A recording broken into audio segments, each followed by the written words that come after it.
ਤੁਸੀਂ ਸੁਣ ਰਹੇ ਹੋ Chawla news network Toronto CNN Toronto. Sahib ji ਆਇਆਂ ਨੂੰ ਵੈਲਕਮ, ਗੁੱਡ ਮਾਰਨਿੰਗ, ਤੁਹਾਡੇ ਗੁੱਡ ਈਵਨਿੰਗ, ਸਤਿ ਸ੍ਰੀ ਅਕਾਲ। ਮੇਰੇ ਵੱਲੋਂ ਵੀ ਆਪ ਜੀ ਸਾਰੇ ਸਰੋਤਿਆਂ ਨੂੰ ਗੁੱਡ ਮਾਰਨਿੰਗ ਤੇ ਗੁੱਡ ਈਵਨਿੰਗ। ਪਰ ਸਾਹਿਬ ਜਦੋਂ ਕੋਈ ਸੱਚਖੰਡ ਸ੍ਰੀ ਹਰਿਮੰਦਰ ਸਾਹਿਬ ਜਾਂ ਹੋਰ ਧਾਰਮਿਕ ਸਥਾਨਾਂ ਤੋਂ ਕਿਤੇ ਵੀ ਕਾਲ ਇਹੋ ਜਿਹੀ ਕੋਈ ਖਬਰ ਆਉਂਦੀ ਹੈ ਤਾਂ ਕਾਲ ਕਾਫੀ ਆ ਜਾਂਦੀਆਂ ਨੇ ਤੇ ਗੱਲਬਾਤ ਜਿਹੜੀ ਹੈ ਉਹ ਸੰਜੀਦਾ ਹੁੰਦੀ ਹੈ, ਪਰੰਤੂ ਆਏ ਦਿਨ ਹੀ ਸ੍ਰੀ ਦਰਬਾਰ ਸਾਹਿਬ ਕੰਪਲੈਕਸ ਦੇ ਵਿੱਚੋਂ ਇਹੋ ਜਿਹੀਆਂ ਖਬਰਾਂ ਆਉਂਦੀਆਂ ਨੇ ਕਿ ਰੂਹ ਕੰਬ ਜਾਂਦੀ ਹੈ। ਹਾਂਜੀ, ਇੱਕ ਬਜ਼ੁਰਗ ਦੇ ਨਾਲ ਲਾਠਮਾਰ ਫੌਜ ਵੱਲੋਂ ਜੋ ਅੰਮ੍ਰਿਤਧਾਰੀ ਹੈ, ਅੰਮ੍ਰਿਤਧਾਰੀ ਦੇ ਨਾਲ ਜੇ ਇਹੋ ਜਿਹੀ ਬਦਸਲੂਕੀ ਹੈ ਤੇ ਬਾਕੀਆਂ ਨਾਲ ਕੀ ਹੋਗੀ। ਕੱਲ ਟਾਈਟਲਰ ਦੀ ਫੋਟੋ ਲਾ ਕੇ ਇਹਨਾਂ ਧੂਤਿਆਂ ਦੇ ਸਾਹਮਣੇ ਸ਼ਰੇਆਮ ਚਿੱਟੇ ਦਿਨ ਇੱਕ ਫੋਟੋ ਖਿਚਾ ਕੇ ਤੇ ਪੋਸਟ ਕਰ ਗਿਆ, ਸੁੱਤੇ ਰਹੇ ਸੁੱਤੇ ਰਹੇ, ਇਹਨਾਂ ਨੂੰ ਦਿਖਾਈ ਨਹੀਂ ਦਿੱਤਾ, ਅੰਨੇ ਹੋ ਗਏ, ਬੋਲੇ ਹੋ ਗਏ, ਨਿਗਾਹ ਇਹਨਾਂ ਦੀ ਕਮਜ਼ੋਰ ਹੋ ਗਈ। ਹਾਂਜੀ, ਪਤਾ ਨਹੀਂ ਕਿੱਥੇ ਸੀਗੀਆਂ ਇਹਨਾਂ ਦੀਆਂ ਲਾਠਾਂ, ਕਿੱਥੇ ਸੀ ਇਹਨਾਂ ਦੀਆਂ ਨਿਗਾਹ, ਕਿੱਥੇ ਸੀ ਇਹਨਾਂ ਦੀ ਲੱਠ ਮਾਰ ਫੌਜ। ਆ ਜਿਹੜਾ ਸ੍ਰੀ ਦਰਬਾਰ ਸਾਹਿਬ ਕੰਪਲੈਕਸ ਦੇ ਵਿੱਚ ਨਰੈਣੂ ਦੇ ਵਾਰਸਾਂ ਨੇ ਚੰਨ ਚਾੜਿਆ ਇੱਕ ਹੋਰ, ਕੱਲ ਦੀ ਗੱਲ ਆ, ਤੁਸੀਂ ਲੰਬੀ ਚੌੜੀ ਸਟੋਰੀ ਲਿਖੀ ਸੀਗੀ ਗੁਰੂ ਕੇ ਬਾਗ ਦੇ ਮੋਰਚੇ ਦਾ, ਜਦੋਂ ਮੋਰਚਾ ਲੱਗਾ ਹਨਾ, ਤੇ ਮੋਰਚਾ ਕਾਹਦੇ ਲਈ ਲੱਗਾ ਸੀਗਾ, ਇਹੀ ਕੁਝ ਉੱਥੇ ਹੁੰਦਾ ਸੀ। ਅੰਗਰੇਜ਼ਾਂ ਨੇ ਆਪਣੇ ਬਿਠਾਏ ਸੀ ਤੇ ਅੱਜ ਦੇ ਅੰਗਰੇਜ਼ਾਂ ਨੇ ਆਪਣੇ ਬਿਠਾਏ ਆ। ਉੱਤੋਂ ਤਾਂ ਵੇਖਣ ਨੂੰ ਲੱਗਦੇ ਨੇ ਪੂਰੇ ਗੁਰਸਿੱਖ, ਪੂਰਨ ਗੁਰਸਿੱਖ, ਪਰ ਅਸ਼ਕੇ ਜਾਈਏ ਬਾਬੇ ਦੇ, ਉਹ ਕਹਿ ਗਿਆ ਰਹਿਤ ਪਿਆਰੀ ਮੁਝ ਕੋ ਸਿੱਖ ਪਿਆਰਾ ਨਹੀਂ। ਇਹੋ ਜਿਹਾ ਵਿਖਾਵੇ ਦਾ ਮੈਨੂੰ ਸਿੱਖ ਨਹੀਂ ਚਾਹੀਦਾ। ਅਰਦਾਸ ਕਰਦਾ ਸਵੇਰੇ ਸ਼ਾਮ, ਦੁੱਖ ਵੇਲੇ ਸੁੱਖ ਵੇਲੇ, ਸਿੱਖਾਂ ਦਾ ਮਨ ਨੀਵਾਂ ਮੱਤ ਉੱਚੀ। ਤੇ ਜਦੋਂ ਇਹੋ ਜਿਹਾ ਨੂੰ ਵੇਖੀਦਾ ਤੇ ਉਦੋਂ ਇਹੋ ਜਿਹੇ ਸਿੱਖ ਵੇਖ ਕੇ ਤੇ ਸ਼ਰਮ ਆਉਂਦੀ ਹੈ ਕਿ ਆਹ ਸਾਡੀ ਕੌਮ ਦੇ ਸਿਪਾ ਸਲਾਰ ਨੇ। ਬਜ਼ੁਰਗ ਦੀ ਕੀਤੀ ਆ ਕੁੱਟਮਾਰ, ਲੱਠ ਮਾਰ, ਮੁਅੱਤਲ ਹੋਏ ਨੇ ਦੋ ਕਿਉਂ ਹੋਏ ਉੱਥੇ, ਤੇ ਕਿੰਨੇ ਸਾਰੇ ਭੁੰਡਾਂ ਦੀ ਖੱਖੜ ਵਾਂਗੂ ਪੈ ਗਏ ਸੀਗੇ, ਪਤਾ ਨਹੀਂ ਕਿਹੜਾ ਆ ਗਿਆ। ਕੀ ਕਹਿਣਾ ਚਾਹੋਗੇ, ਕੀ ਮਾਮਲਾ ਕੀ ਆ? ਬਜ਼ੁਰਗ ਨੇ ਕਿਹੜੀ ਇਹੋ ਜਿਹੀ ਕੁਤਾਈ ਕਰਤੀ ਜਿਹੜੀ ਉਹਨੇ ਕੁੱਟਮਾਰ ਕੀਤੀ? ਮਾਮਲਾ ਉਹ ਜਿਹੜਾ ਬਜ਼ੁਰਗ ਅੱਜ ਤੋਂ 25-30 ਸਾਲਾਂ ਤੋਂ ਲਗਾਤਾਰ ਸਵੇਰੇ ਪਾਲਕੀ ਸਾਹਿਬ ਦੇ ਟਾਈਮ ਤੇ ਆ, ਮਿਲ ਗਈ ਸੇਵਾ, ਉਹਨੂੰ ਫਲ ਮਿਲ ਗਿਆ। ਮੈਂ ਉਹਨੂੰ ਇਸ ਤਰ੍ਹਾਂ ਜਾਣਦਾ, ਉਸ ਟਾਈਮ ਤੇ ਮੈਂ ਉੱਥੇ ਸੀ, ਮੇਰੀ ਮਾਂ ਦਾ ਖਿਆਲ ਮੈਂ ਪਾਠ ਕਰਨਾ, ਮੁੜ ਕੇ ਧਿਆਨ ਦਿੱਤਾ ਤੇ ਫਿਰ ਸ਼ਾਇਦ ਵੀ ਕੁੱਟਮਾਰ ਹੀ ਨਾ ਹੁੰਦੇ। ਉਹ ਕੀ ਕੀਤਾ ਵੀ ਉਹ ਬੰਦਾ ਜਿਹੜਾ ਸੀ ਉਹ ਕਹਿੰਦਾ ਜੀ ਮੈਨੂੰ ਜਾਣ ਦਿਓ, ਤੁਹਾਨੂੰ ਪਤਾ ਮੈਂ ਰੋਜ਼ ਆਉਣਾ ਰੋਜ਼ ਜਾਣਾ, ਤੁਸੀਂ ਸਿਫਾਰਿਸ਼ ਨਿਗਾਣੀ ਹੈ, ਸਾਡੀ ਗੱਲ ਨਹੀਂ ਸੁਣੀ। ਉਹ ਜੰਗਲੇ ਦੇ ਉੱਤੋਂ ਦੇ ਨਹੀਂ, ਜੰਗਲੇ ਦੇ ਥੱਲੇ ਜਗ੍ਹਾ ਬਣੀ ਹੁੰਦੀ ਹੈ। ਅੱਛਾ ਜੀ, ਆ ਦੇਖ ਲਓ ਜੀ, ਪਹਿਲਾਂ ਵੀਡੀਓ ਸਾਡੇ ਦਰਸ਼ਕ ਜਿਹੜੇ ਨੇ ਟੈਲੀਵਿਜ਼ਨ IPTV ਬਾਕਸ ਤੇ ਦੇਖ ਰਹੇ ਨੇ, ਉਹਨਾਂ ਵਾਸਤੇ ਵੀਡੀਓ ਵੀ ਨਾਲ ਹੈ, YouTube Facebook ਤੇ ਵੀ ਨਾਲ ਚੱਲ ਰਹੀ ਹੈ। ਮੈਂ ਇਹ ਦਿਖਾਉਣਾ ਚਾਹੁੰਦਾ ਕਿ ਆ ਦੇਖੋ, ਆਹ ਵਾ ਵੀਡੀਓ, ਇੱਕ ਅੰਮ੍ਰਿਤਧਾਰੀ ਗੁਰਸਿੱਖ ਹੈ ਜੋ 25 ਸਾਲ ਤੋਂ ਪੱਟੀ ਸਾਹਿਬ ਕਹਿੰਦੇ ਨੇ ਕਿ ਰੋਜ਼ ਜਦੋਂ ਮਹਾਰਾਜ ਦਾ ਸਰੂਪ ਸੱਚਖੰਡ ਸ੍ਰੀ ਹਰਿਮੰਦਰ ਸਾਹਿਬ ਲੈ ਕੇ ਜਾਣਾ ਹੁੰਦਾ, ਉਸ ਵਕਤ ਸੰਗਤਾਂ ਅਰਲੀ ਮਾਰਨਿੰਗ ਉੱਠ ਕੇ ਤੇ ਪਹੁੰਚਦੀਆਂ ਨੇ ਤੇ ਸੇਵਾ ਦੇ ਵਿੱਚ ਸ਼ਾਮਲ ਹੁੰਦੀਆਂ। ਤੇ 25 ਸਾਲ ਤੋਂ ਇਹ ਗੁਰਸਿੱਖ ਇਹਨਾਂ ਦੀ ਨਿਗਾਹ ਨਹੀਂ ਚੜਿਆ ਕਿ ਬਾਬਾ ਜੀ ਰੋਜ਼ ਆਉਂਦੇ ਨੇ ਤੇ ਇਹਨਾਂ ਨੂੰ ਚਲੋ ਜੇ ਨੰਗ ਲੈਣ ਵੀ ਦੇਵਾਂਗੇ ਤੇ ਕੀ ਫਰਕ ਪੈਂਦਾ। ਇੱਥੇ ਫਰਮੈਸ਼ੀ ਟੱਟੂ ਨਗਾਏ ਜਾਂਦੇ ਨੇ, ਟੱਟੂ ਲਫ਼ਜ਼ ਸਹੀ ਹੈ ਇੱਥੇ, ਫਰਮੈਸ਼ੀ। 2 ਵਾਰ ਮੈਂ ਦਰਬਾਰ ਸਾਹਿਬ ਦੇ ਦਰਸ਼ਨ ਨਹੀਂ ਕਰ ਸਕਿਆ, ਅੰਦਰ ਆਪਾਂ ਅਕਾਲ ਤਖਤ ਸਾਹਿਬ ਤੇ ਮੱਥਾ ਟੇਕ ਕੇ ਆ ਜਾਂਦਾ। ਹਿਮਨ ਪੱਟੀ ਸਾਹਿਬ ਨਾਲ ਨੇ ਮੇਰੇ, ਕਹਿੰਦੇ ਕੋਈ ਗੱਲ ਨਹੀਂ। ਮੈਂ ਕਿਹਾ ਮੈਂ ਉਧਰ ਦੀ ਨਹੀਂ ਜਾਣਾ, ਉਧਰ ਦੀ ਨਹੀਂ ਜਾਣਾ, ਗਰਮੀ ਜ਼ਿਆਦਾ, ਚਲੋ ਠੀਕ ਹੈ, ਸਰੀਰ ਠੀਕ ਨਹੀਂ ਹੈ, ਪਰ ਬਾਹਰੋਂ ਮੱਥਾ ਟੇਕ ਲੈਂਦੇ ਆ ਮਹਾਰਾਜ ਦੇ ਸਰੂਪ ਨੂੰ, ਟੇਕਿਆ ਵੀ ਆ, ਪਰ ਉਧਰ ਦੀ ਨਹੀਂ ਜਾਣਾ। ਉਧਰ ਦੀ ਪਹਾੜੇ ਦੇ ਟੱਟੂ ਜਾਂਦੇ ਨੇ ਜਿਹੜੇ ਇਹਨਾਂ ਦੀਆਂ ਮੁੱਠੀਆਂ ਗਰਮ ਕਰਕੇ ਜਾਂਦੇ ਨੇ। ਏਦਾਂ ਨਹੀਂ ਗੁਰੂ ਨੇ ਮਿਲਣਾ ਤੇ ਨਾ ਗੁਰੂ ਏਦਾਂ ਪਾਇਆ ਹੀ ਜਾ ਸਕਦਾ। ਅੱਛਾ, ਇਹ ਬਜ਼ੁਰਗ ਕਹਿੰਦਾ ਕਿ ਥੱਲਿਓਂ ਦੀ ਆ ਗਿਆ, ਜੰਗਲਾ ਟੱਪਿਆ ਨਹੀਂ। ਗੱਲ ਪੂਰੀ ਕਰ ਲਓ ਤੁਸੀਂ। ਜੰਗਲੇ ਦੇ ਥੱਲਿਓਂ ਦੀ ਲੰਘ ਕੇ ਆ ਗਿਆ ਤੇ ਜੇ ਟੱਪਦਾ ਤੇ ਫਿਰ ਤੂੰ ਖੜੇ ਸੀਗੇ। ਜਦੋਂ ਉਹ ਆ ਗਿਆ, ਆ ਕੇ ਉਹ ਪੌੜੀ ਵਿੱਚ ਬਹਿ ਗਿਆ। ਇਹਨਾਂ ਵੇਖਿਆ ਕਿੱਥੋਂ ਆ ਕੇ ਤੇ ਬਾਹਰ ਖੜਾ ਸੀਗਾ। ਇਹ ਕਹਿੰਦੇ ਤੂੰ ਕਿਵੇਂ ਆ ਗਿਆ? ਕਹਿੰਦਾ ਯਾਰ ਆ ਗਿਆ, ਮੈਂ ਰੋਜ਼ ਆਉਣਾ ਯਾਰ, ਹੱਦ ਹੋ ਗਈ, ਮੈਂ ਤੇ ਨਵਾਂ ਆਉਣ ਨਹੀਂ ਲੱਗਾ। ਹੁਣ ਉਹ ਆਪਣੀ ਗੱਲ ਸੀ ਕਿ ਸਾਰੇ ਤੇ ਵਾਕਫ ਮੇਰੇ ਅੱਗੇ ਜਾਣਦੇ, ਮੈਂ ਰੋਜ਼ ਆਉਣਾ, ਤੇ ਇਹਨਾਂ ਨੇ ਮੈਨੂੰ ਕੀ ਕਹਿਣਾ। ਉਹਨੂੰ ਵੀ ਜੇ ਕੋਈ ਪਤਾ ਬੰਦਾ ਸ਼ੁਰੂ ਕੀਤਾ ਜਾਊਗਾ। ਉਹਨੂੰ ਇੱਕ ਨੇ ਫੜਿਆ, ਬਾਹ ਤੇ ਪਹਿਲਾਂ ਖਿੱਚਿਆ ਤੇ ਪਹਿਲਾਂ ਪੌੜੀ ਤੋਂ ਉਠਾਇਆ, ਦੂਜੇ ਨੇ ਧੱਕਾ ਮਾਰਿਆ, ਉਹ ਥੱਲੇ ਡਿੱਗ ਗਿਆ। ਥੱਲੇ ਕਰਕੇ ਵਿੱਚ ਘਸੀਟਿਆ ਗਿਆ, ਘਸੀਟ ਕੇ ਫਿਰ ਚੁੱਕ ਕੇ 3-4 ਜਣੇ ਚੁੱਕ ਕੇ ਬਾਹਰ ਸੁੱਟਿਆ। ਹਾਏ ਹਾਏ ਹਾਏ। It is very sad. ਇਹ ਬਹੁਤ ਹੀ ਬੜੀ ਗੱਲ ਆ। ਜੇ ਕਿਤੇ ਇਹ ਵੀਡੀਓ ਵਾਇਰਲ ਨਾ ਹੁੰਦੀ ਤੇ ਇਹਨਾਂ ਦੀ ਪ੍ਰਮੋਸ਼ਨ ਹੋਣੀ ਸੀ। ਮੁਅੱਤਲ ਹੁਣ ਤੱਕ ਹੋਇਆ ਕਿ ਲੋਕਾਂ ਨੇ ਤੋਏ ਕੀਤੀ ਇਹਨਾਂ। ਅੱਜ ਤੋਂ 4 ਦਿਨਾਂ ਬਾਅਦ ਸਾਡੇ ਇੱਕ ਦਾਰਾ ਪ੍ਰਕਾਸ਼ ਕੀਤਾ ਹੋਊਗਾ, ਇਹ ਕਾਰਪੀ ਦਾ ਤੇਲ ਲਾਇਆ ਹੋਊਗਾ, ਉਹਨੂੰ ਐਨਕਾਂ ਲਾਈ ਹੋਣਗੇ ਵਧੀਆ ਜੇ, ਜਾ ਕੇ ਕਹਿਣਗੇ ਜੀ ਮੇਰੇ ਬੰਦੇ ਭਾਲ ਕਰ। ਤੇ ਕਰਨੇ ਪੈਣੇ ਸ਼ਰਮ ਨਹੀਂ ਆਊਗੀ। ਨਹੀਂ ਕਰਦੇ ਨੇ ਉਹਨਾਂ ਨੇ, ਕਿਉਂ? ਜਾਂ ਤਾਂ ਤੁਸੀਂ ਡਿਸਕਸ ਕਿਉਂ ਨਹੀਂ ਕੀਤੇ ਇਹਨਾਂ ਨੇ? ਉਹ ਤਾਂ ਕਰ ਰਹੇ ਨੇ। ਹੁਣ ਸਵਾਲ ਹੈ ਜਿੱਕੋ ਗੱਲ ਪੈਦਾ ਨਾ ਤੇ ਰੌਲਾ ਪੈਣ ਕਰਕੇ, ਲੋਕਾਂ 'ਚ ਗੱਲ ਜਾਣ ਕਰਕੇ ਜਿਹੜੀ ਇਹਨਾਂ ਨੇ ਜਿਹੜਾ ਸੀ ਇਹਨੂੰ ਕੁਝ ਕਰਨਾ ਚਾਹਿਆ। ਜੇ ਕਿਤੇ ਵੀਡੀਓ ਵਾਇਰਲ ਹੁੰਦੀ ਫਿਰ ਕੱਖ ਨਹੀਂ ਸੀ ਹੋਣਾ। ਕਹਿੰਦਾ ਜੋ ਕੀਤਾ ਤੁਸੀਂ ਠੀਕ ਕੀਤਾ। ਉੱਥੇ ਰੋਜ਼ ਹੀ ਇਹੋ ਜਿਹੀ ਇੱਕ ਅੱਧੀ ਘਟਨਾ ਵਾਪਰ ਜਾਂਦੀ ਸੀ। ਮੈਂ ਕਹਿਣ ਲੱਗਾ ਸੀ ਕਿ ਕੋਈ ਪਹਿਲੀ ਘਟਨਾ ਨਹੀਂ ਹੈ, ਇਹ ਕੋਈ ਪਹਿਲਾ ਵਾਕਿਆ ਨਹੀਂ ਹੈ। ਕਈ ਵਾਰ ਪਹਿਲਾਂ ਵੀ ਇਹੋ ਜਿਹੇ 8 ਵਾਰ ਜਿਹੜੇ ਭਰਤੀ ਕੀਤੇ ਜਿਹੜਾ ਨੇ 50 ਨੰਬਰ ਕਮਰੇ ਦੇ ਵਿੱਚ, ਮੈਂ ਕਹਿੰਦਾ ਕਿ ਜੇ ਕਿਤੇ ਇਹਦੀ CBD ਇਨਕੁਆਇਰੀ ਕਰਾ ਲਓ ਕਿਸੇ 25 ਸਾਲਾਂ ਦੀ, ਲਗਭਗ ਤੁਹਾਨੂੰ 50 ਕਤਲੇ ਤੋਂ ਵੀ ਮਿਲ ਜਾਣਗੇ। 50 ਇੱਥੇ ਮੱਲੀ ਇੱਕ ਮੈਜਰ ਹੁੰਦਾ ਸੀ, ਬੰਦਾ ਜਸਪਟ ਕਰਦੇ ਜੀ, ਉਹਨੂੰ ਪੁੱਛੇ ਬੰਦਾ ਸਾਡੇ ਕੋਲ ਤਾਂ ਹੀ ਨਹੀਂ ਜੀ, ਸਾਡੇ ਕੋਲ ਤਾਂ ਹੀ ਨਹੀਂ। ਹੁਣ ਉਹ ਹੈ ਨਹੀਂ ਗਾ, ਕਿੱਥੇ ਗਿਆ ਇੱਕ ਅੱਖ ਨਹੀਂ ਪਤਾ ਕਿਤਾ। ਇਸ ਕਰਕੇ ਇਹ ਜਲਾਦਖਾਨਾ ਬਣਾਇਆ ਇਹਨਾਂ ਨੇ। ਚਾਹੀਦਾ ਹਾਂ, ਇਹ ਨਹੀਂ ਗੱਲ ਨਹੀਂ, ਕਈ ਮੁੰਡੇ ਬੜੇ ਚੰਗੇ ਹੈਗੇ ਜਿਹੜੇ ਖਾਨਦਾਨੀ ਚੰਗੇ ਮੁੰਡੇ ਹੈਗੇ ਆ, ਜੇ ਉਹਨੇ ਬਾਪੂ ਜੀ ਤੁਸੀਂ ਚੰਗਾ ਨਹੀਂ ਕੀਤਾ, ਤੁਹਾਨੂੰ ਨਹੀਂ ਸੀ ਹੋਣਾ ਚਾਹੀਦਾ, ਤੁਹਾਡੀ ਆਦਰੀ ਇੱਧਰ ਲੱਗਣੀ, ਉੱਥੇ ਵੀ ਲੱਗ ਜਾਣੀ ਸੀ ਤੁਹਾਡੀ। ਉਹ ਤਰੀਕੇ ਤੇ ਤਰੀਕੇ ਨਾਲ ਗੱਲ ਕਰਦੇ, ਸਗੋਂ ਉਹ ਮਹਿਸੂਸ ਕਰਦਾ ਮੈਂ ਗਲਤ ਕੀਤਾ। ਜਦੋਂ ਚੁੱਕ ਕੇ ਤੁਸੀਂ ਬਾਹਰ ਸੁੱਟਿਆ, ਵੀਡੀਓ ਵਾਇਰਲ ਹੋਈ ਹੈ, ਤੁਹਾਡੇ ਪੱਲੇ ਕੀ ਰਹਿ ਸਕਦੀ? ਆਮ ਲੋਕਾਂ ਦੇ ਕੀ ਅਸਰ ਹੋਈ ਇਹ ਗੱਲ ਜੀ? ਪੱਟੀ ਸਾਹਿਬ, ਜੇ ਇਹੋ ਜਿਹਾ ਸੱਜਣ, ਜੇ ਇਹੋ ਜਿਹਾ ਗੁਰਸਿੱਖ ਜਿਹੜਾ ਪਿਛਲੇ 25 ਸਾਲ ਤੋਂ ਪਿਛਲੀ ਪੈਰ ਉੱਠ ਕੇ ਦਰਬਾਰ ਸਾਹਿਬ ਉਸ ਜਗ੍ਹਾ ਤੇ ਜਾ ਕੇ ਜਿੱਥੇ ਬੜੀ ਸ਼ਰਧਾ ਭਾਵਨਾ ਦੇ ਨਾਲ ਮਹਾਰਾਜ ਦਾ ਸਰੂਪ ਅਕਾਲ ਤਖਤ ਸਾਹਿਬ ਤੋਂ ਸ੍ਰੀ ਸੱਚਖੰਡ ਸ੍ਰੀ ਹਰਿਮੰਦਰ ਸਾਹਿਬ ਲੈ ਕੇ ਜਾਂਦੇ, ਤੇ ਲੋਕ ਸੇਵਾ ਦੀ ਖਾਤਰ ਆਪੋ ਆਪਣੇ ਤਰੀਕੇ ਨਾਲ ਆਪੋ ਆਪਣੀ ਸੇਵਾ ਕਰਦੇ ਨੇ। ਕੋਈ ਝਾੜੂ ਫੇਰਦਾ, ਕੋਈ ਉੱਥੇ ਜਾ ਕੇ ਕੁਛ ਕਰਦਾ, ਕੋਈ ਕੁਛ ਕਰਦਾ, ਕੋਈ ਕੁਛ ਕਰਦਾ। ਸ਼ਰਧਾ ਹੈ, ਅਕੀਦਾ ਹੈ, ਮਨ ਦੀ ਉਹਨਾਂ ਦੀ ਭਾਵਨਾ ਹੈ। ਇਹ ਕੌਣ ਹੁੰਦੇ ਨੇ? ਇਹਨਾਂ ਦਾ ਕੰਮ ਆ ਸਿਰਫ ਗਲਤ ਕੰਮ ਹੁੰਦਾ ਰੋਕਣਾ। ਕੱਲ ਮੈਂ ਹੁਣੇ ਗੱਲ ਕਰ ਦਿੱਤੀ, ਕਿੱਥੇ ਗਈਆਂ ਤੁਹਾਡੀਆਂ ਡਾਂਗਾਂ? ਫਿਰ ਤੁਸੀਂ ਧੂਤੇ ਲਫ਼ਜ਼ ਕੇ ਨੇ ਉਹ ਟਾਈਟਲਰ ਦੀ ਤਸਵੀਰ ਪਾ ਕੇ ਸ਼ਰੇਆਮ ਪ੍ਰਕਰਮਾਂ ਦੇ ਵਿੱਚ ਫੋਟੋ ਖਿਚਾ ਗਿਆ ਲਾਂਤੀਓ। ਕਿਹੜੀ ਗੱਲੋਂ? ਸਿਰਫ ਚੜਾਉਣ ਵਾਸਤੇ ਤੁਹਾਨੂੰ, ਤੇ ਤੁਹਾਡਾ ਜ਼ੋਰ ਚੱਲਿਆ ਬਜ਼ੁਰਗ ਤੇ। ਸ਼ਰਮ ਆਉਣੀ ਚਾਹੀਦੀ ਹੈ ਤੁਹਾਨੂੰ। ਸ਼ਰਮ ਲਫ਼ਜ਼ ਹੈਗਾ, ਉਹ ਚੱਪਣੀ ਵਾਲਾ ਵਰਤਣਾ ਨਹੀਂ। ਇਹਨਾਂ ਦੇ ਵਿੱਚੋਂ ਬਹੁਤਿਆਂ ਨੂੰ ਮੈਡੀਕਲ ਚੈੱਕ, ਇਹਨਾਂ ਦਾ ਮੈਡੀਕਲ ਚੈੱਕ, ਪੱਟੀ ਸਾਹਿਬ ਸੌਰੀ, ਮੈਂ ਵੀ ਇੱਥੋਂ ਕਲੀਨ ਸ਼ੇਵ, ਮੈਨੂੰ ਕਹਿੰਦੇ ਬਹੁਤਾ ਨਾ ਬੋਲਿਆ ਕਰ। ਇਹਨਾਂ ਨੂੰ ਬਹੁਤਿਆਂ ਦਾ ਮੈਡੀਕਲ ਚੈੱਕਅਪ ਕਰਾ ਲਓ ਫਿਜ਼ੀਕਲੀ ਕਿ ਗੁਰਸਿੱਖ ਹਨ। ਇਹਨਾਂ ਦੇ ਕੋਲੋਂ 5 ਬਾਣੀਆਂ ਦਾ ਪਾਠ ਸੁਣ ਲਓ, ਸਾਰਿਆਂ ਦੇ ਕੋਲੋਂ ਬਿਠਾ ਕੇ ਇੱਕ ਕਮਰੇ ਦੇ ਵਿੱਚ ਇਕੱਲਾ ਇਕੱਲਾ, ਉੱਥੇ ਕੋਈ ਫੋਨ ਨਾ ਹੋਵੇ, ਕੋਈ ਕੁਛ ਨਾ ਹੋਵੇ, ਤੇ ਗੁਰੂ ਦਾ ਪਹੁੰਚਿਆ ਹੋਇਆ ਸਿੱਖ ਉੱਥੇ ਬੈਠਾ ਹੋਵੇ, ਉਹਨੂੰ 5 ਬਾਣੀਆਂ ਦਾ ਪਾਠ ਕੰਠ ਹੋਵੇ ਤੇ ਇਹਨਾਂ ਦੇ ਕੋਲੋਂ ਸੁਣੇ, ਤੇ ਉਹਨੂੰ ਪੂਰਾ ਹੱਕ ਹੋਵੇ ਵੀ ਇਹਨੇ ਸੁਣਾਇਆ ਕਿ ਨਹੀਂ ਸੁਣਾਇਆ, ਚੱਕ ਕੇ ਬਾਹਰ ਮਾਰੇ। ਦੂਜੀ ਗੱਲ, 5 ਬਾਣੀਆਂ ਦੇ ਛੱਡੋ, ਇਹਨਾਂ 10 ਗੁਰੂਆਂ ਦੇ ਨਾਂ ਨਹੀਂ ਆਉਂਦੇ ਹੋਣੇ, 5 ਪਿਆਰਿਆਂ ਦੇ ਨਾਂ ਨਹੀਂ ਆਉਂਦੇ ਹੋਣੇ। ਜਿਵੇਂ ਤੁਸੀਂ ਕਹਿਤਾ ਕਿ ਦਾੜਾ ਪ੍ਰਕਾਸ਼ ਕੀਤਾ, ਉੱਤੋਂ ਦੀ ਸ੍ਰੀ ਸਾਹਿਬ ਪਾਇਆ ਹੋਊਗਾ ਤੇ ਐ ਤੁਰਿਆ ਹੁੰਦਾ ਵਾ ਜਿੱਦਾਂ ਹਾਥੀ ਤੁਰਦਾ ਮਸਤ, ਹਨਾ, ਤੇ ਉਹ ਆ ਕੇ ਕਹੂਗਾ ਕਿਉਂ ਕਰ ਪੈਂਦਾ ਤੇਲ ਆ ਕੇ ਮੁੱਛਾਂ ਨੂੰ ਕਰਕੇ ਵੱਟ ਤਾਂ ਨੂੰ ਮੇਰੇ ਬੰਦੇ ਬਹਾਲ ਕਰੋ, ਤੇ ਉਹਨਾਂ ਨੂੰ ਕਰਨੇ ਪੈਣੇ ਆ। ਇਹ ਮਹੰਤ ਤੋਂ ਘੱਟ ਨੇ, ਇਹ ਨਿਰਣੂ ਤੋਂ ਘੱਟ ਨੇ ਜਿਸ ਤਰ੍ਹਾਂ ਦੀਆਂ ਕਰਤੂਤਾਂ ਕਰਦੇ ਨੇ। ਇਹੀ ਕਾਰਨ ਸੀ ਮੇਰਾ ਅੱਜ ਇੱਥੇ ਬੈਠਣ ਦਾ ਕਿ ਇਸ ਵਿਸ਼ੇ ਦੇ ਉੱਤੇ ਜੇ ਅਸੀਂ ਗੱਲ ਨਹੀਂ ਕਰਾਂਗੇ, ਉੱਦਾਂ ਤੇ ਅਸੀਂ ਕਹਿੰਦੇ ਕਿ ਸਾਡਾ ਆਪਣਾ ਇੱਕ ਵੱਖਰਾ ਰਾਜ ਚਾਹੀਦਾ ਆ ਹੋਊਗਾ ਉੱਥੇ। ਪਹਿਲੀ ਗੱਲ ਤੇ ਡੇਰਿਆਂ ਦਾ ਤੇ ਇਹਨਾਂ ਦਾ ਇਹੀ ਫਰਕ ਹੈ ਜੀ।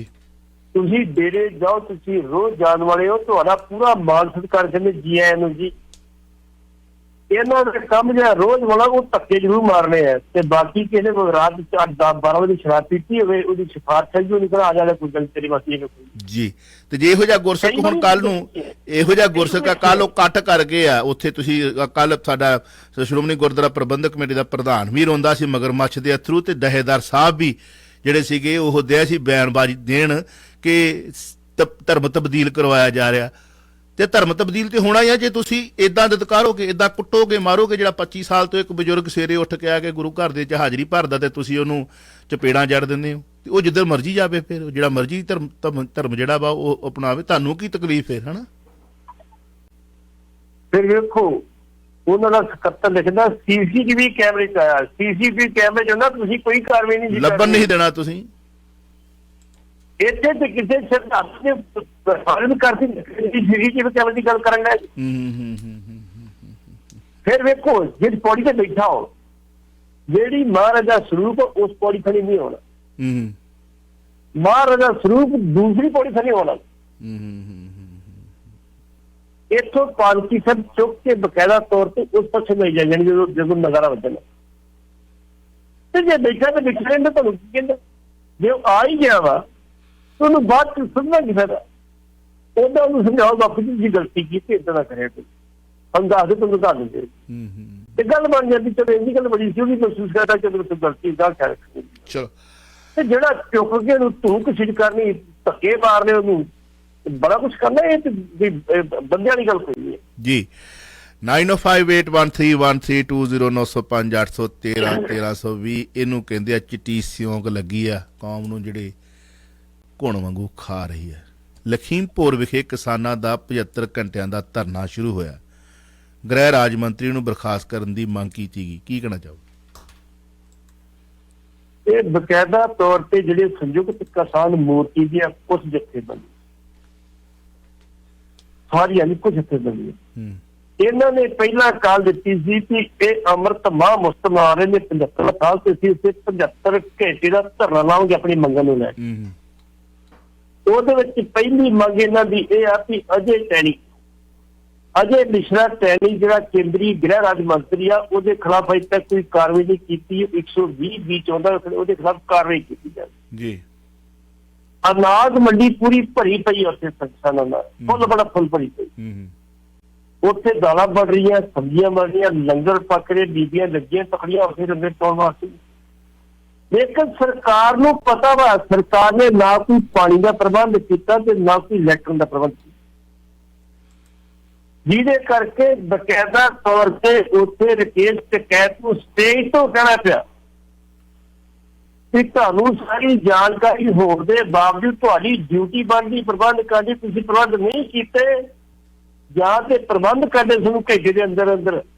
ਜੇ ਪ੍ਰਬੰਧ ਨਹੀਂ ਹੁੰਦੇ ਤੇ ਇਹ ਜਿਹੜੇ ਬੈਠੀ ਸੰਗਤ ਤੁਹਾਡੇ ਦਫ਼ਤਰਾਂ ਦੇ ਮੂਹਰੇ ਜਾ ਕੇ ਦੇਖੂਗੇ ਜੀ ਜੀ, ਇਹ ਤੁਹਾਡੇ ਲੈਟਰਨ ਬਾਥਰੂਮ ਤੁਹਾਡੇ ਟੈਂਕੀ ਦੇ ਪਾਣੀ ਨਹੀਂ ਵਰਤੀ। ਤੇ ਜਿਹੜੇ ਵੀ ਅਫਸਰ ਨੇ ਗੱਲ ਕਰਨੀ ਕਹਿੰਦਾ ਸਟੇਜ ਦੇ ਪਿੱਛੇ ਮੇਰੇ ਕੋਲ ਆ ਜਾਓ, ਗੱਲ ਕਰਨੀ ਕਰਨੀ ਹੈ। ਜੇ ਨਾ ਕੀਤਾ ਪੜਿਆ ਵਿਚਾਰ ਲੋਕਾਂ ਤੇ ਕਰਨੇ ਪੜੀ ਉਹਨਾਂ ਨੂੰ, ਸਰਕਾਰ ਮਜਬੂਰੀ ਉਹਨਾਂ ਦੀ 100%।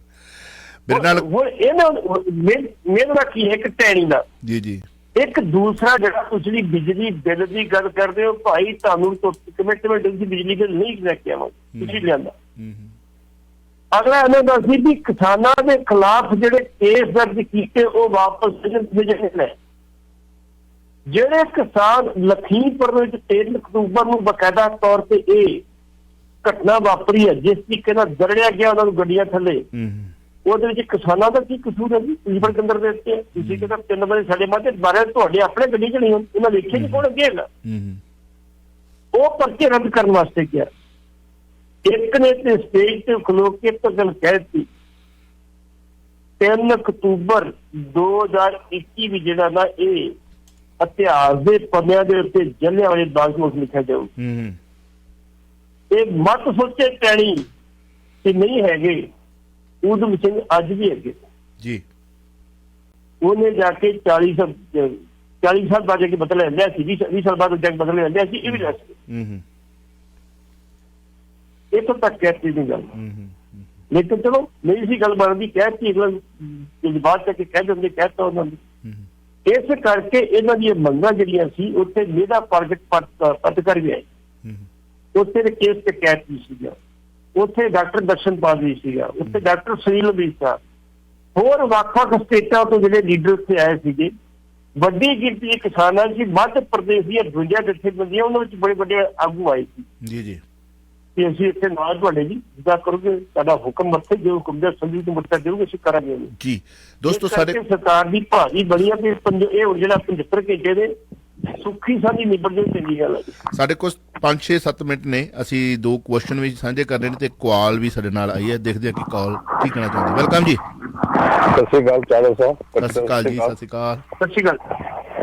ਮੈਂ ਕਿਹਾ ਜੀ ਮੈਂ ਗਿਆ ਸੀ ਦਰਬਾਰ ਸਾਹਿਬ ਮੱਥਾ ਟੇਕਣ ਤੇ ਉੱਥੇ ਇਸ਼ਨਾਨ ਕਰਨ ਲੱਗਾ ਤੇ ਇਸ਼ਨਾਨ ਕਰਕੇ ਤੇ ਮੈਨੂੰ ਕਹਿੰਦੇ ਜੀ ਏਦਾਂ ਨਾ ਕਰੋ ਜੀ। ਮੈਂ ਕਿਹਾ ਜੀ ਮੈਨੂੰ ਮਰਿਆਦਾ ਦਾ ਪਤਾ ਆ, ਸੌਰੀ ਕਹਿਤਾ, ਪਰ ਮੈਨੂੰ ਅੱਗੇ ਗਾਲ ਕੱਢ ਕੇ ਕਹਿੰਦਾ ਇੱਥੇ ਦਿੱਲੀ ਵਾਲੇ ਭਾਪਿਆਂ ਦੀ ਮਰਿਆਦਾ ਨਹੀਂ ਚੱਲਣ ਦੇ। ਇਹ ਦੇਖੋ ਵੀ ਕਿਹੜੇ ਇੱਥੇ ਹੁਣ ਕਬਜ਼ਾ ਹੋ ਗਏ, ਆਪਣੇ ਜਿੰਨੇ ਵੀ ਡੇਰੇਦਾਰ ਜਾਂ ਟਕਸਾਲੀ ਟਕਸੋਲੀ ਇਕੱਠੇ ਹੋਏ ਆ ਸਾਰੇ, ਮਰਿਆਦਾ ਕਿਹੜੀ ਹੈ ਜੀ? ਜੀ ਮਿਹਰਬਾਨੀ। ਹਾਂਜੀ ਬਿਲਕੁਲ ਠੀਕ ਹੈ, ਬਿਲਕੁਲ ਠੀਕ ਹੈ ਜੀ, ਬਿਲਕੁਲ ਠੀਕ ਹੈ। ਇੱਕ ਉਹਨਾਂ ਦੀ ਮਰਿਆਦਾ ਇਹ ਹੁੰਦੀ, ਦੂਜਾ ਦਾ ਮਰਿਆਦਾ ਇਹ ਹੈਗੀ ਹੈ। ਜੇ ਕੋਈ ਮਿਸਰੀ ਆ ਗਿਆ ਉਹਦੇ ਕਹਿੰਦਾ ਮਰਿਆਦਾ ਇਹ ਹੈਗੀ ਆ, ਜੇ ਟੱਕਾ ਵੀ ਆ ਗਿਆ ਉਹਨੇ ਕਿਹਾ ਇਹ ਹੈਗੀ ਹੈ, ਸ਼ੁਰੂਕੜੀ ਪੱਟੀਆਂ ਹਜਰ ਨੇ ਇਹ ਹੈਗੀ ਹੈ, ਖੰਡ ਕੀਤੀ ਉਹਨੇ ਕਹਿੰਦੇ ਇਹ ਹੈਗੀ ਹੈ।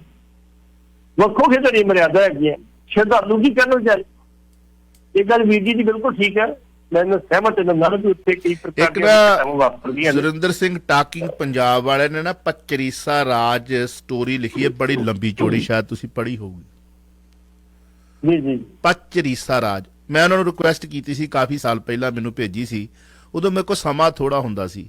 ਮੇਰੀ ਦਿਲੀ ਤਮੰਨਾ ਹੈ ਕਿ 4 ਘੰਟੇ ਆ ਰਾਤ ਨੂੰ ਮੇਰੇ ਕੋਲ, ਤੇ ਉਹ 4 ਘੰਟਿਆਂ 'ਚ ਮੈਂ ਵਿਦਆਊਟ ਕਮਰਸ਼ੀਅਲ ਸਟੋਰੀ ਪੜ੍ਹ ਸਕਦਾ। ਮੈਨੂੰ ਲੱਗਦਾ ਕਿ ਉਹ ਬੜੀ ਅੱਖਾਂ ਖੋਲਣ ਵਾਲੀ ਹੈ ਕਿ ਆਉਣ ਵਾਲੇ ਸਮੇਂ ਦੇ ਵਿੱਚ 25 ਸਾਲ ਦਾ ਰਾਜ ਜਿਹੜਾ ਸੁਪਨਾ ਲਿਆ ਸੀ ਉਹਨਾਂ ਨੇ ਤਾਂ ਨਹੀਂ ਕਰ ਸਕਿਆ, ਪਰ ਜਿਹੜੀ ਮੁੱਢ ਬਣ ਗਏ ਨੇ ਨਾ ਉਹ ਸਟੋਰੀ ਦੇ ਵਿੱਚ ਜੋ ਕੁਝ ਸੁਰਿੰਦਰ ਸਿੰਘ ਟਾਕਿੰਗ ਪੰਜਾਬ ਵਾਲਿਆਂ ਨੇ ਲਿਖਿਆ, ਬੜੀ ਲੰਬੀ ਚੌੜੀ ਸਟੋਰੀ ਆ। ਉਹਦੇ ਵਿੱਚ ਤੁਸੀਂ ਸੁਣ ਲਵੋਗੇ, ਪੜ੍ਹ ਲਵੋਗੇ ਤੇ ਤੁਸੀਂ ਕਹੋਗੇ ਕਿ ਯਾਰ ਗੁਰੂ ਨਾਨਕ ਦਾ ਦਰ ਆ ਵਾ। ਉਹਨਾਂ ਨੇ ਭਵਿੱਖ ਨੂੰ ਲੈ ਕੇ ਲਿਖੀ ਹੈ ਸਟੋਰੀ 25 ਰਾਜ, ਵੀ ਕੀ ਕੁਝ ਹੋਣਾ। ਦਰਬਾਰ ਸਾਹਿਬ ਜਾਂਦਾ ਉਹ ਬਾਹਰੋਂ, ਆਲੇ ਦੁਆਲੇ ਉੱਥੇ ਰਹਿਣ ਸਹਿਣ, ਉੱਥੋਂ ਦਾ ਜਿਹੜਾ ਵਾਤਾਵਰਨ ਆ, ਉੱਥੋਂ ਦੇ ਜਿਹੜੇ ਨਿਯਮ ਨੇ, ਕਾਇਦੇ ਕਾਨੂੰਨ ਨੇ, ਉਹ ਕੀ ਹੋ ਰਿਹਾ ਉੱਥੇ, ਤੇ ਕਿੱਥੇ ਸਿੱਖੀ ਤੇ ਕਿੱਥੇ ਉਹ ਲਿਖਦਾ। ਮੈਂ ਉਹਨਾਂ ਨੂੰ ਇੱਕ ਵਾਰ ਲੱਭਣ ਦੀ ਕੋਸ਼ਿਸ਼ ਕਰ ਰਿਹਾ, ਉਹਨਾਂ ਨੂੰ ਫੋਨ ਵੀ ਮੈਸੇਜ ਵੀ ਕੀਤਾ, ਮੈਨੂੰ ਜੇ ਉਹ ਭੇਜ ਦੇਣ ਸਟੋਰੀ ਤੇ ਮੈਂ ਸੁਣਾਵਾਂ ਤੇ ਪਤਾ ਲੱਗੇ ਕਿ ਕੀ ਹੋਣ ਵਾਲਾ ਆਉਣ ਵਾਲੇ ਸਮੇਂ ਦੇ ਵਿੱਚ। ਰੱਬ ਨਾ ਕਰੇ ਹੋਵੇ, ਉਹਨਾਂ ਦਾ ਇੱਕ ਕਿਆਫਾ, ਉਹਨਾਂ ਦੀ ਇੱਕ ਸੋਚ ਹੈ, ਪਰ ਜਿਵੇਂ ਵੀਰ ਜੀ ਕਹਿ ਰਹੇ ਨੇ ਤੇ ਫਿਰ ਉੱਥੇ ਦੀਵੇ ਤਲੇ ਅੰਧੇਰਾ ਹੀ ਆ ਨਾ। ਆਪਾਂ ਇੱਕ ਆਖਰੀ ਕੁਐਸਚਨ ਆ ਮੇਰਾ, ਨਰਿੰਦਰ ਮੋਦੀ ਤੇ ਸੰਘ ਦੀ ਲੜਾਈ, ਖਬਰ ਸਾਹਮਣੇ ਆਈ ਕਿ 2013 ਦੇ ਵਿੱਚ ਸ਼ੁਰੂ ਹੋਈ ਹੈ। ਮੋਦੀ ਸੰਘ ਨੂੰ ਬਣਾ ਰਹੇ ਡੰਮੀ ਸੰਸਥਾ, ਮਾਮਲਾ 3 ਨੇਤਾਵਾਂ ਨੂੰ ਸੰਸਦੀ ਕਮੇਟੀ ਵਿੱਚੋਂ ਲਾਂਭੇ ਕਰਨ ਦਾ।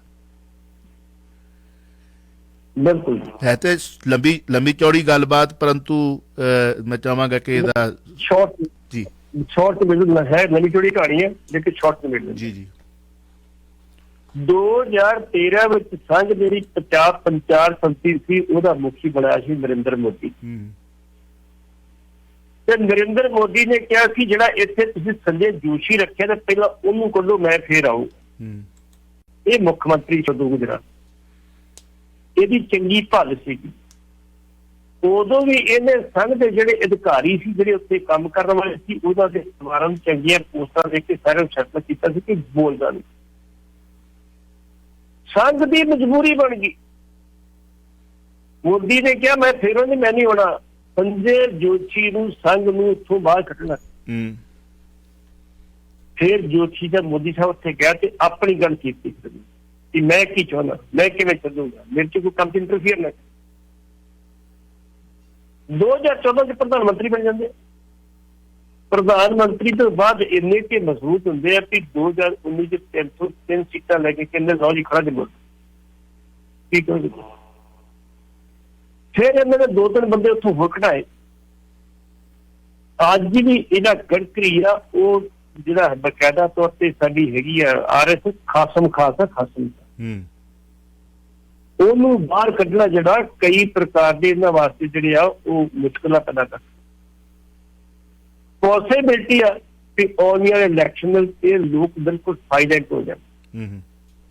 ਜੇ ਸਾਇਲੈਂਟ ਹੋਏ ਤਾਂ ਨੁਕਸਾਨ ਕਿਹਦਾ? ਅੱਜ ਜਿਹੜੀ ਆ ਵੇਖੋ, ਜਿਹੜੀ ਸੰਘ ਕਹਿੰਦੀ ਸੀ ਨਹੀਂ ਜੀ ਸਾਡਾ ਝੰਡਾ ਭਗਵਾ ਵਾ, ਅਸੀਂ ਇਸ ਤਿਰੰਗਾ ਨਹੀਂ ਚਲਾ ਸਕਦੇ। ਸੰਘ ਮੁਖੀ ਨੂੰ ਐਤਕੀ ਬਕਾਇਦਾ ਤੌਰ ਤੇ ਮੋਦੀ ਦੇ ਕਹਿਣ ਤੇ 15 ਅਗਸਤ ਨੂੰ ਝੰਡਾ ਆਪ ਨਾਲ ਲੱਗ ਰਿਹਾ ਸੀ। ਜਿੱਦਣ 19 ਨਵੰਬਰ 2021 ਜਿਸ ਦਿਨ ਇਹ ਬਕਾਇਦਾ ਤੌਰ ਤੇ ਅਨਾਉਂਸ ਕਰਦੇ ਆ ਵੀ ਅਸੀਂ ਜਿਹੜੇ ਕਾਨੂੰਨ ਵਾਪਸ ਲੈ ਲਏ, ਸੰਘ ਮੁਖੀ ਕਿੱਥੇ ਸੀ ਉਦੋਂ? ਸੰਘ ਮੁਖੀ ਛੱਤੀਸਗੜ੍ਹ ਸੀ, ਰਾਏਪੁਰ ਸੀ। ਤੇ ਸੰਘ ਮੁਖੀ ਜੋ ਸੁਣਿਆ ਵੀ ਕਾਨੂੰਨ ਵਾਪਸ ਲੈ ਲਏ, ਸ਼ੁਕਰ ਕੀਤਾ ਵੀ ਯਾਰ ਕਈ ਵਾਰੀ ਕਿਹਾ ਸੀ ਕਿ ਤੁਸੀਂ ਆਪਣੇ ਲੈ ਦੇ, ਚੰਗੀ ਗੱਲ ਆ। ਉਹ ਉਸ ਵੇਲੇ ਗੁਰੂ ਘਰ ਗਿਆ, ਉੱਥੇ ਗੁਰਦੁਆਰੇ ਕਹਿੰਦੇ ਕਿ ਮੱਥਾ ਟੇਕਿਆ, ਸ਼ੁਕਰਾਨਾ ਕਰਕੇ ਗੁਰੂ ਸਾਹਿਬ ਕੀ ਮੱਤ ਦਿੱਤੀ ਤੁਸੀਂ। ਇਸ ਕਰਕੇ ਸੰਘ ਦੇ ਉੱਤੇ ਕਾਫੀ ਪਕੜ ਮੋਦੀ ਦੀ, ਆਪਾਂ ਪਹਿਲਾਂ ਵੀ ਗੱਲ ਕਰ ਚੁੱਕੇ ਕਿ ਉਹਨੇ ਸਾਰੇ ਕਾਣੇ ਕੀਤੇ ਤੇ ਇਹ ਗੜਕਰੀ ਵਗੈਰਾ ਕੱਢ ਦਿੱਤੇ ਗਏ, ਸ਼ਾਹਦਵਾਜ ਕੱਢ ਦਿੱਤੇ ਗਏ ਨੇ, ਦੂਸਰੇ ਜਿਹੜੇ ਕਹੇ ਕੋਰੋ ਇਹ ਕੱਢ ਦਿੱਤੇ ਗਏ ਨੇ। ਇਹ ਕੱਢੇ ਸਿਰ ਇਸੇ ਕਰਕੇ ਹੀ ਉਹਨੇ ਆਪਣੇ ਰੱਬੋ ਦੀ ਮੋਹਰ ਰੱਖਿਆ, ਜੋ ਮੈਂ ਸਾਈਨ ਕਰਤਾ ਓਕੇ, ਕੋਈ ਬੋਲੇਗਾ ਨਹੀਂ ਇੱਥੇ। ਇਹਨੇ ਬੋਲਣ ਵਾਲੇ ਸੀ ਸਾਰੇ, ਗੜਕਰੀ ਬੋਲਣ ਵਾਲੇ ਸੀ, ਨਹੀਂ ਵੀ ਇਹ ਗਲਤ ਹੋ ਰਿਹਾ ਸੀ, ਕਰਦੇ ਸਹੀ ਇੱਥੇ। ਇਸ ਕਰਕੇ ਮੋਦੀ ਹੋਣੀ ਜਿਹੜੇ ਪੂਰੀ ਪਕੜ ਮੇਰੀ ਸੰਘ ਤੇ ਨਹੀਂ ਹੈਗੀ ਆ। ਹੁਣ ਸੰਘ ਕੀ ਕਰਦਾ ਅੱਗੇ ਵੇਖੋ ਕੀ ਕਰਦਾ। ਸੰਘ ਵਾਲਿਆਂ ਨੂੰ ਜੋ ਮੋਦੀ ਸਾਹਿਬ ਕਹਿੰਦੇ ਕਰੀ ਜਾਂਦੇ ਆ। ਜੇ ਹੁਣ ਤੁਸੀਂ ਕਹਿੰਦੇ ਹੋ ਅਖੰਡ ਭਾਰਤ ਦੀ ਗੱਲ ਕਰਦੇ ਹੋ, ਅਖੰਡ ਭਾਰਤ ਦੀ ਗੱਲ ਦੱਸਦੇ ਹੋ, ਕਿਹੜੀ ਅਖੰਡ ਭਾਰਤ ਦੀ ਗੱਲ ਕਰਦੇ? ਅਖੰਡ ਭਾਰਤ ਦੇ ਪਾਕਿਸਤਾਨ ਵੀ ਆਉਂਦਾ, ਬੰਗਾਲ ਵੀ ਆਉਂਦਾ, ਬਿਲਕੁਲ ਬੰਗਾਲ ਵੀ ਆਉਂਦਾ। ਚਲੋ ਇਸ ਕਰਕੇ ਮੋਦੀ ਸਾਹਿਬ ਜਿਹੜੇ ਆ 2013 ਤੇ ਇਹਨਾਂ ਸੰਘ ਤੇ ਕਬਜ਼ਾ ਕਰਨਾ ਸ਼ੁਰੂ ਕੀਤਾ ਸੀ। ਅੱਜ ਮੇਰੀ ਚੂਤੀ ਬੋਲਦੀ ਹੈ, ਜੋ ਕਹਿੰਦੇ ਉਹ ਕੁਝ ਹੁੰਦਾ। ਇਹਨਾਂ ਨੇ ਆਪਣਾ ਉੱਤਰਾਧਿਕਾਰੀ ਜਿਹੜਾ ਕਿਸੇ ਉਦੋਂ ਨਹੀਂ ਅਮਿਤ ਸ਼ਾਹ ਨੇ ਬਣਾਇਆ ਜੀ। ਬਹੁਤ ਬਹੁਤ ਸ਼ੁਕਰੀਆ। ਸਵਾਲ ਹੋਰ ਵੀ ਨੇ, ਚੁਫੇਗੜੀਏ ਬਾਰੇ ਕਰਾਂਗੇ ਗੱਲਬਾਤ। ਇੱਕ ਗ੍ਰੰਥੀ ਸਿੰਘ ਦਾ ਮੂੰਹ ਕਾਲਾ ਕਰਕੇ ਕੁੱਟਮਾਰ ਕੀਤੀ ਹੈ, ਰਾਤ ਨੂੰ ਕਰਾਂਗੇ। ਟਾਈਟਲਰ ਦਾ ਜੇਕਰ ਪੁਲਿਸ ਨੇ ਫੋਟੋ ਪਾ ਕੇ ਖਿੱਚਣ ਵਾਲੇ ਦਾ ਐਕਸ਼ਨ ਨਾ ਲਿਆ ਤਾਂ ਸਿੱਖ ਸੰਗਤਾਂ ਆਪ ਲੈਣਗੀਆਂ ਐਕਸ਼ਨ। ਰਾਤ ਨੂੰ ਕਰਾਂਗੇ ਗੱਲਬਾਤ। ਭੁੱਲਾਂ ਚੁੱਕਾਂ ਦੀ ਮਾਫੀ। ਸਤਿ ਸ਼੍ਰੀ ਅਕਾਲ ਬੇਟੇ। ਤੁਸੀਂ ਸੁਣ ਰਹੇ ਹੋ Chawla news network Toronto CNN Toronto.